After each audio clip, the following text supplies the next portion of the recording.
Hiya, my name's Andrew Smith, and I'm one of the people behind Mulgrave Audio. And this is the first in possibly a series of videos in which we take a look at some of the things that have inspired us to do the kinds of things that we do at Mulgrave Audio. They could be records, they could be plays, could be, any sort of cultural artifact that's sparked us off in some way. And what I'd like to talk to you about today is a spoken word record called What Is Going to Become of Us All by John Le Mesurier. Now, most people in the UK would remember John Le Mesurier as Sergeant Wilson in Dad's Army, but he was in an absolute ton of stuff on television in George and the Dragon, or as the narrator of Bod, or in Hancock's Half Hour, and an absolute ton of films as well. He's one of my favourite actors and has been since I was a kid. I mean, I grew up on Dad's Army, as a lot of people in this country did.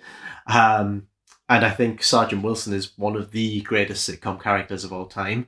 And this particular record came about as a result of his friendship with a man called Derek Taylor, who had been the Beatles publicist and had worked at Apple Music and was working at Warner Brothers Music when he was assigned the task of overseeing the full cast recording of the Dad's Army stage show, which was touring in 1975, I think it was. And he and John Le Mesurier were kindred spirits. They hit it off straight away and formed a lasting friendship. And it was Taylor who knew that John loved jazz, was a very musical soul, despite not being a musician himself. He wasn't a singer, he didn't play instruments. And he convinced him to create this very strange but very beautiful little album. And because John wasn't a musician, it ends up being quite a grab bag of an eclectic album. It's full of things like readings from his favourite material. We've got selections from Noel Coward, Stephen Leacock, an extract from Cider with Rosie, and he's supported on the album as well. We've got Annie Ross as a vocalist and Alan Clare as a pianist. He does also sing on the album though. Back when the Dad's Army stage show was happening, he performed Nightingale Sang in Berkeley Square, and that's reprised on this album.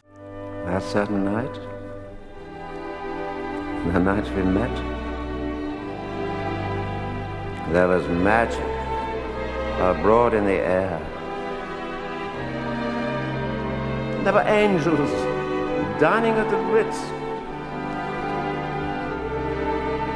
and a nightingale sang in Berkeley Square. And it's all wrapped up in Le Mesurier's anecdotes. It's a character study of a real person, endorsed by that real person, and with the help of their friends, which I think is just rather a lovely and rather unique thing. Well, there it is. I hope you'll have enjoyed some of the stuff on this album. At least it's a bit different.